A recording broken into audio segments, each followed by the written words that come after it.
This may sound kind of strange to you, but I was almost into adulthood before I realized I was an American.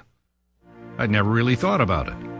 My family was born in America, and we'd lived here all of our lives, but somehow it never occurred to any of us that just being a citizen of the United States meant we were Americans.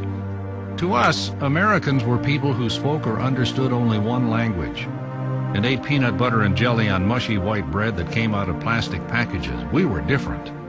We were Italian.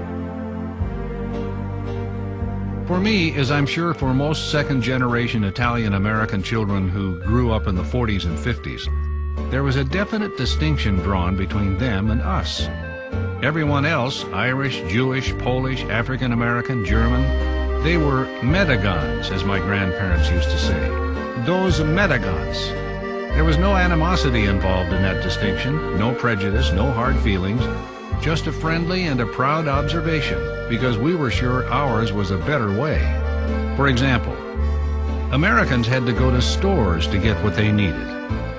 We had a bread man, a coal man, a junk man, an olive oil man, an ice man, and a fruit and vegetable man who came to us. They were the peddlers who plied the Italian neighborhoods every week. We didn't even have to watch for them to know they were there. We just waited for their call, their yell, their individual distinctive sound. In fact, we even had a man that sold clothing and dry goods door to door. All the ladies on the block would gather to see what was in that large bundle he carried on his back. And there were no set prices, just good, hard bargaining, even from the most timid of our neighbors. To this day, I can still hear the peddler's sad and sometimes frustrated lament. "Hey, I'm a-losing money, but I'm tired of carrying it around." But they always returned, and the game was played out again and again and again. We came to know them all, and they knew us. Medagons had to deal with strangers. What a shame. Truly, I felt sorry for them. And without home delivery, they never knew the pleasure of waking up in the morning to find a hot, crisp loaf of Italian bread waiting behind the screen door. And instead of being able to climb on back of a peddler's truck a couple of times a week just to hitch a ride somewhere, most of my Medagon friends had to be satisfied with walking or taking the bus to the supermarket. We got to ride because we were Italian and lived in the neighborhood. There was something else that amazed me about them. On holidays, my American friends or classmates ate turkey, stuffing, mashed potatoes, and cranberry sauce. But that was it. We ate those things too. But it was only after we had finished the antipasto, the soup, the spaghetti, and meatballs and salad and whatever else Mama thought might be appropriate for the holiday. And the turkey or chicken was usually accompanied by baked ham or roast veal, just in case somebody walked in who didn't like turkey or chicken. And all of that was followed by an assortment of fruits, nuts, pastries, cakes, and of course those homemade cookies we called pizzelles. No holiday was complete without some baking. None of that store-bought stuff for us. That was the way we learned early in our lives how to make a 7-course meal last from noon until 4 p.m., how to handle hot chestnuts without burning yourself, and how good it tasted to put tangerine wedges in red wine. I truly believe Italians have a lifelong romance with food. And speaking of food, Sunday was truly the big day of the week. That was the day you'd wake up to the smell of garlic and onions frying in olive oil. As you laid in bed, you could hear the hiss of tomatoes being dropped into a hot pan, and you knew what was happening. The feast was being prepared. But good as it smelled, it was frustrating too. Sunday would not be Sunday without going to Mass, and of course you couldn't eat before Mass because you had to fast before receiving communion. My grandmother used to say with a twinkle in her eye that suffering from the hunger was part of our penance. But the good part was that we knew when we got home from church we'd walk into the house and smell hot meatballs frying in the kitchen and race for the table. Nothing, absolutely nothing tasted better than those meatballs and chunks of crunchy Italian bread dipped into a pot of that sauce. Even though it has been years, I can still taste it. Another big difference between them and us was that we had gardens. Not just flower gardens, but huge vegetable gardens, as my grandparents used to say, Well, we grew tomatoes, and more tomatoes. We sliced and ate them raw, cooked them and canned them. We called it jarred. Of course, we also grew peppers, basil, lettuce, zucchini. Some people even had a fig tree. A few of us raised chickens so we could have fresh eggs every day. And of course, everyone had a grapevine or two, and in the fall made homemade wine, lots of it. Of course, all of those things thrived year after year because we had something else that seemed our American friends didn't have. We had grandparents. Now, it wasn't that they didn't have grandparents. It was just that theirs didn't live in the same house or on the same block. They had to go somewhere and visit their grandparents. We lived and ate with ours. And God forbid we didn't see them every single day. I can still hear both my grandfathers telling me in their unique version of Italian English, which I soon learned to understand quite well, how they came to America as young men on the boat. They told us the long hours and days they had to work in the factories and mines when they got here, and the hardships they endured in the olden days. They also told us how their families lived in rented tenements and took in boarders sometimes in order to make ends meet. They decided early on they didn't want their children and grandchildren to grow up in that kind of an environment, so when they had saved enough money, and I could never figure out quite how, they spent everything they had and bought a house.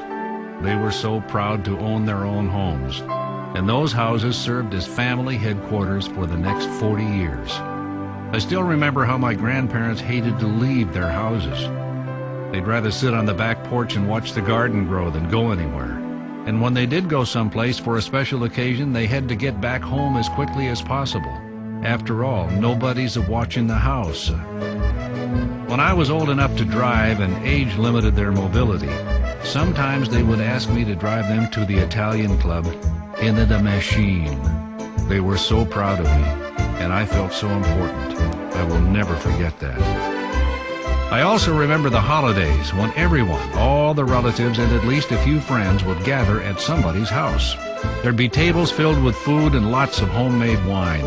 There was always somebody playing music somewhere. There were women in the kitchen, men in the living room or outside under the grape arbor, and kids everywhere. First cousins, second cousins, third cousins. I must have had 1,000 cousins.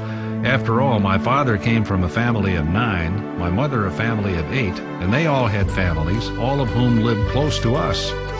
There were literally cousins of every age, more than enough to go around. And we all found a best friend with at least one and became inseparable during childhood. And I still remember how my grandfathers would sit in the middle of it all, holding court, grinning and nodding their heads as they surveyed their domain, proud of how well their children had done. All the boys were good workers with steady jobs and families of their own. And the girls all married well and had fine husbands and healthy children. And everyone knew respect. I never realized what a good and unique life I had until I went away to college. And then for the first time I was away from my family and neighborhood and lived amongst them, the Medagons. And their lifestyle was so different.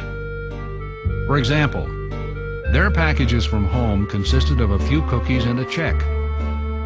Mine had salami, pepperoni, olives, pizzelles, and whatever else my family thought necessary to sustain life as we knew it. Plus, Mama always included a few dollars in the package along with a note, telling us that she loved us and hoping that we were getting enough to eat. One thing she never asked about was how we were doing in school. That was just understood. You studied hard and you got good grades because you would never let the family down. It was too important. After all, my grandparents had no formal education at all.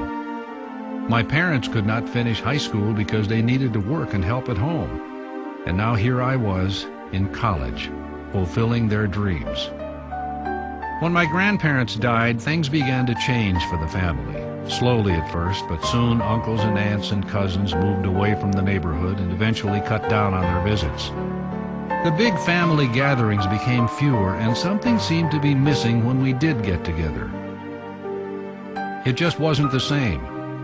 We didn't realize it, but we were slowly drifting apart as time and space eroded the daily bond that once tied us all so closely together. The holidays changed too. The great quantity of food we once consumed without any ill effect wasn't good for us anymore.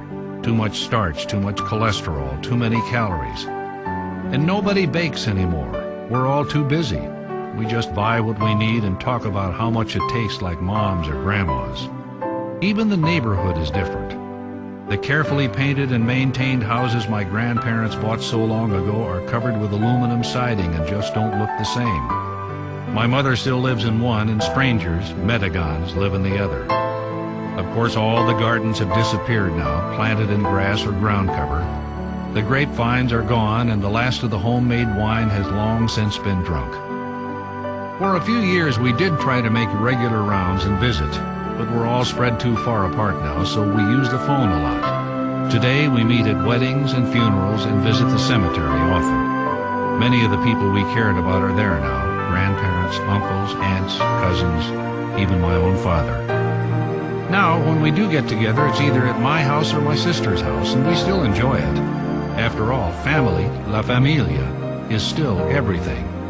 But for those of us who remember back when, it's just not the same. Too many things are missing or different. We have changed, the neighborhood has changed, and the differences between us and them are not so easily defined anymore either. And that's good. I think that's the way it's supposed to be.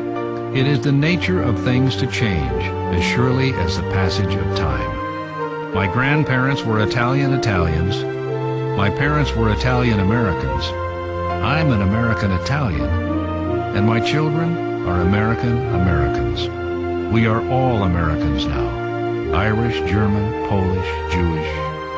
Call it culture, call it roots, I'm not sure what it really is. Life is still very good, and the memories are great. But still, there's a small part of me that will always be a little bit sad. My children will never experience firsthand a wonderful and important piece of who they are. They will never get to know my grandparents and the joys of growing up Italian.